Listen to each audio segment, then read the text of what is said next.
And I'm telling you that it is... Delete that.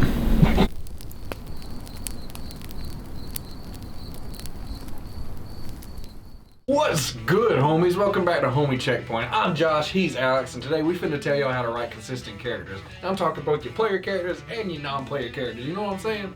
See, having consistent characters is important because your characters, whether they're a player character or an NPC, they fill up your world. Now, keeping a character consistent provides you with a lot of room for growth and character development, and even on a functional level, whether you be a DM or a player, it lets you know what you can expect from the next session. Yeah, so like if Bobby is playing a neutral good character who likes to suck on lemons, there's no reason at all I should be surprised when he just starts sucking on a lemon. With consent, of course. We touched on this topic just a little bit in our first video, and we're going to expand on it here. This video will be the first of hopefully many in-depth guides on how you can improve your campaign. And boy, if you still don't know how to do all that stuff that we've already talked about, you need to go back, bro. Like, watch these videos, bro. Like, I swear to God, you jumping ahead and it's pissing me off. Alright, so let's start with our PCs. We briefly touched on this in our DM video, you know, that one. And we like to sit down with our players and create an in-depth backstory that connects with the world we as DMs are trying to create. And we know that not everybody prefers this method. And if, you know, you like your players to keep their characters a secret until like session 1, man, that's all you do. Yeah, I mean, you brave, fam. You better man than me. But the way we like to personally go about this, okay, well, for example, let's say Josh approaches me and he says, hey man, I want to play, someone like Harry Potter in your next campaign. Well, I would then say, well, what specifically are you trying to emulate about Harry Potter? Alright, so, you know, I'm a big, like, Potterhead or whatever the hell you want to say, and yeah, I like that, like, no matter what, he got that drive, you know. It's like, no matter how many times he get, like, shut down, he's like, man, F you, Voldemort, I'm gonna do it, you know what I'm saying? Even though, like, the real talk, like, Deathly Hallows is kind of some asspull. I'm just saying, like, at the very end, like, it don't make no damn sense, but the magical artifacts are there the whole damn time, and we ain't ever heard about that shit. Anyway. Okay, well, that's a great start, I think. By identifying the traits that Josh, like, specifically wants to emulate from Harry Potter, it gives us a foundation for what his character is going to be. Yeah, so like when we build characters, I really try to go with 2 positive traits and a negative trait. So you give them 2 positive traits because it's like, this is what foot they're going to lead with in roleplay. This is really what the character is going to be most of the time. That one negative trait, however, is going to be something for their character to overcome as the story goes along, because, you know, every good story's got conflict, and within your story you want those little sub-arcs for your characters to have, and it's going to make the whole thing just feel that much grander. You know what I'm saying, homies? You arrive in the shop just as a little bell rings above you to alert the shopkeep to your presence. Good day, young dragon fucker. What a pleasant surprise. Bro, man, drop the dragon fucker thing. We haven't talked about that since our first video. And man, I'm just tired of it, bro. The joke's old, man. My character's trying to find his father. Boy! You talking about drop the dragon fucker thing? The dragon fucker.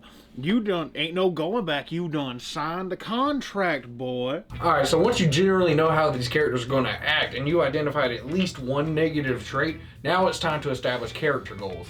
See, by giving your PCs character goals, it will give them motivation to essentially, you know, play the game other than uncovering your main plot line. And on that note, we suggest finding a way to weave your characters, your PC's backstories into your main plot line, because this will make the story cohesive and just overall much easier to understand for everyone involved. Yeah, so like, the thing about that is, though, is you don't want to weave in too many plot threads, you know what I'm saying? Like, we've all read those stories where it's like, yo, what the f is going on? And like, the fact of the matter is if you have too much stuff going on, it's just going to make your story less believable. Now, I know we don't play this game for the realism, but come on, bro. You don't want things seeming too convenient. You know what I'm saying? Just as you swing your blade towards Papa Domino's thick old neck, you notice something flying towards you in the background. Oh, here we go. A huge black dragon lands behind Papa Domino, and he looks to you and says, "So we meet again." The Black Dragon, bro, like, okay, like, he really hadn't been around since the first video, like, what? Well, he's here, and he's hungry, boy. Boy, I was literally about to kill Papa Domino, and now all of a sudden the Black Dragon here, like conveniently and shit. I thought he was at work right now. Well, I'm telling you that he has rolled for initiative, and guess what, boyos? It is his turn. Make a deck save. A common goal for a lot of players, especially when they're first starting, is, well, finding somebody. Whether that somebody is a long-lost relative, someone who's killed someone important to the NPC, or, you know, something along those lines. Yo, dude, just off of that simple background, now all of a sudden you have a plot line for your player to follow, you have an NPC to write, you have an event to put into your timeline, which is essentially your PC's reason for finding this particular NPC. And bro, you even got that NPC's background to write. And if you have all your players do that, bro, that's a lot of stuff that just kind of just fell on the paper. I tell people all the time when they are like, yo, like, how do I write this? Or like, I'm having writer's block, can't come up with this. Bro, like, do this method and I promise you, it just writes itself, I promise. So with that out of the way, let's talk about building NPCs, because to be honest, that's just a little bit different. Yeah, man, like, we can't control every single little thing our players are going to do. I mean, the whole game is about freedom of choice. However, with NPCs, you know, you have full agency over them. At any given time, in any given situation, you should generally know how all of your NPCs are going to act. You wrote them, homie. And, well, see, if you're building a simple NPC, like a one-off, like a shopkeep, well, just give them, like, a basic, you know, personality, like quirky or bashful, or insert adjective here, and move on. And when you're writing more important NPCs, like a king or a captain guard, or hell, even your villain, think about how we were talking about writing your PCs, going like 2 positives and a negative trait. It's a winning formula, and I promise you it will work out. If they're evil, just go 2 negatives and a positive. I'll even have a list of personality traits down in the description for you guys. And now y'all can build your PCs or NPCs with any combination of traits you fucking feel like. Now, what we're really saying here is you can't really go wrong with this method. So just like your players, your NPCs need to have some kind of goal in mind. The thing about it is, homies, that you gotta understand is that your NPCs are not the heroes. I've said it before, I'll keep on saying it.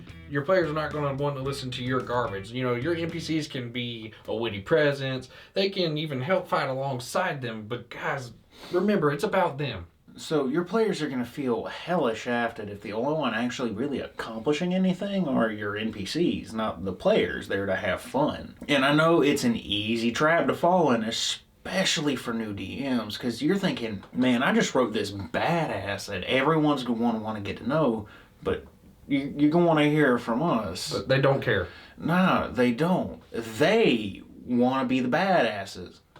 So as Papa Domino and the dragon stand over your unmoving body, absolutely roasting you into oblivion. As Papa Domino says, this boy hairline looked like a pie chart. The dragon then says, look at his feet. Better give them old clown shoes back to sore old feet Sasquatch having ass. Bro, if I already lost, I'm either dead or unconscious. Why are we even talking about this? But in the nick of time, here comes old Sloppy Joe here for the rescue. Sloppy. I would. Right here, Barch. We don't take too kindly to, variously named villains or, dragons. Sloppy Joe quickly whips out his beating stick and gets to hammering. The dragon quickly flies off because he knows he is no match. Papa Domino, unfortunately, Papa Domino is slain. Bro, you mean I done took 40 L's from this guy just for something random to come in here and steal the kill, man? I ain't about no assist, bro. Like, I don't even know about playing here, man. Like, every time I come here, just be like, you read me your book or something. Damn, boy, why you gotta be so mean? Now, we all know there is one NPC that is above all others when it comes to importance in your plotline, in your world. We're talking about the main villain. The person who set the plot in motion, the one who is standing directly opposed to your heroes. Alright, homie, so you can tell we're very passionate about our character writing, and we want to save the main villain for its own video. But we're going to do you guys a favor and tell you like a good enough method so that your players will not only hate your villain, but also remember them for many, many games to come. So, as mentioned in previously, you can't really go wrong with the 2 negatives, 1 positive formula. It's tried and true, tested, it works. And by now, this should be beaten into your head. But with your main villain, you're going to want to take a deep dive into their motivation and the philosophy behind why they're doing what they're doing, and trust me, it'll make your players hate them a lot more. So we find that a lot of the best villains, like the ones that a lot of people really like, are the ones that aren't necessarily wrong, like, some of the stuff they did is kind of shady, but anyway, like, the thing is with these kinds of villains, you'll see oftentimes is the ends justify the means cliche. And, side note, cliches aren't always bad. They're cliches for a reason, because they work. And just, take your own spin on it and make it your own. Make it as original as you can, but, like I said, they're cliches for a reason. So a good example of what we're talking about would be, Magneto from X-Men. Everybody knows him, and we all love him as a villain. Let's think about his motivation for a second. We know that Magneto has seen the worst that humanity has to offer, and everything he does is to protect his people, mutant kind. However, due to his methods and the extent he goes to protect his people, well, this is what makes him a villain. That and him opposing the protagonist. Think of it like this. If your villain was the main character, would it be an interesting story? Really good? Relatable? More on that in a future video. And with that, homies, it's going to conclude this week's episode of Homie Checkpoint. We hope you guys liked it, and we'll catch you next week. And be sure to like, comment, subscribe. Leave a suggestion in the comments if there's something specific you want us to talk about. Hit the bell, and you know what? We'll catch you later.